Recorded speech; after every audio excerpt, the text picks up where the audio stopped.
सकल सुरन के हृदय आश शंकर परम ऊंचाओ।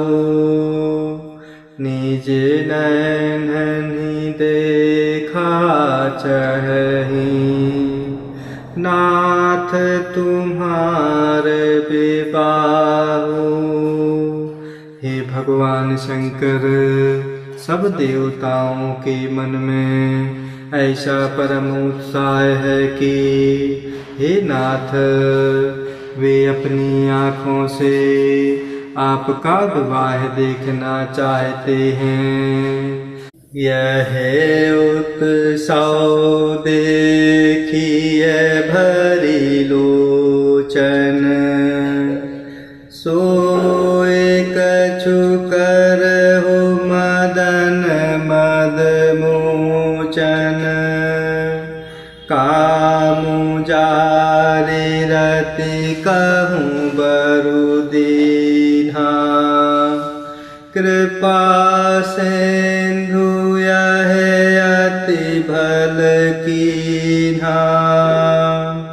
यह उत्सव देखिए भरी लोचन, सोए कछु करहु मदन मद मोचन। कामु जारि रति कहूँ बरु दीन्हा, कृपा सिंधु यह अति भल कीन्हा। और इस प्रकार ब्रह्मा जी भगवान शिव जी के चरण कमलों में विनती करते हुए कहने लगे, हे कामदेव के मद को चूर करने वाले, आप ही ऐसा कुछ कीजिए जिससे सब लोग इस उत्सव को नेत्र भर कर देखें। हे कृपा के सागर, कामदेव को भस्म करके आपने रति को जो वरदान दिया सो बहुत ही अच्छा किया। सासत करे पुनि करहि पसाओ, नाथ प्रभुन कर सहज सुभाओ। पार्वती तपु कीन्हे अपारा, करहु तासु अपुअंगीकारा। और हे नाथ, श्रेष्ठ स्वामियों का यह सहज स्वभाव ही है कि वे पहले दंड देकर फिर कृपा किया करते हैं। माता पार्वती जी ने अपार तप किया है, अब उन्हें अंगीकार कीजिए अर्थात स्वीकार कीजिए। सुनी विधि विनय समुझि प्रभु बानी, ऐसे होई कहा सुख मानी। तब देवन दुदुम्भी बजाई, बरसे सुमन जय जय सुर साई। ब्रह्मा जी की यह प्रार्थना सुनकर और प्रभु श्री रामचंद्र जी के वचनों को याद करते हुए भगवान शिव जी ने प्रसन्नता पूर्वक कहा, ऐसा ही हो। तब देवताओं ने आनंद से भरे हुए नगाड़े बजाए और पुष्पों की वर्षा करके जय हो देवताओं के स्वामी की जय हो आनंद पूर्वक उत्साह से भरे हुए ऐसा जयकार करने लगे। अहो सरुजानी ऋषि आए, तुरत ही विधि गिरि भवन पठाए।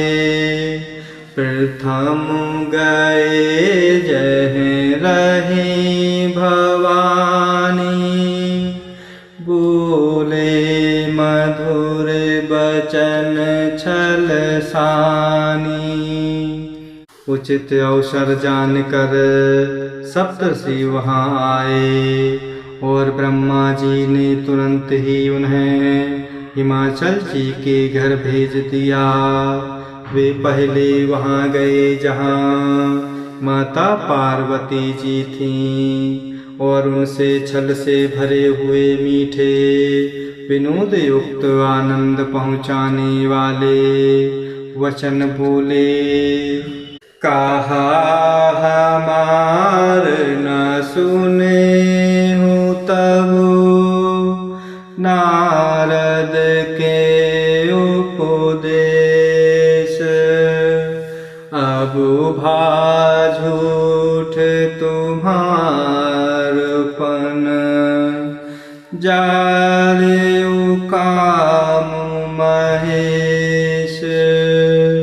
और इस प्रकार वचन बोले कि नारद जी के उपदेश से तुमने उस समय हमारी बात नहीं सुनी, अब तो तुम्हारा प्रण झूठा हो गया, क्योंकि महादेव जी ने काम को ही भस्म कर डाला।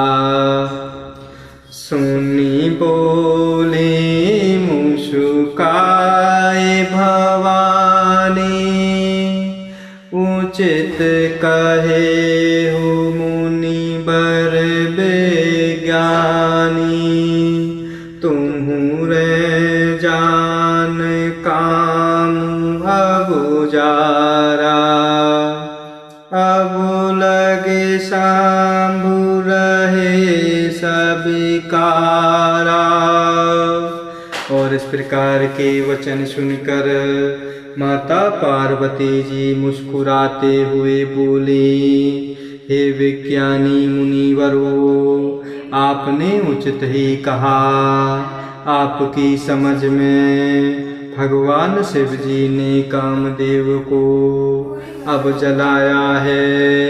अब तक तो वे विकार युक्त कामी ही रहे। हमरे जान सदा शिव जोगी, अजयन वाद्य काम भोगी। चौं मैं शिव से अस जानी, प्रेत समेत कर्म मन बानी। किंतु हमारी समझ से तो भगवान शिव जी सदा से ही योगी, अजन्मा, अनित्य, काम रहित और भोगहीन है। और यदि मैंने भगवान शिव जी को ऐसा समझकर ही मन वचन और कर्म से प्रेम सहित उनकी सेवा की है, तो हमार पन सुनहु मुनीसा।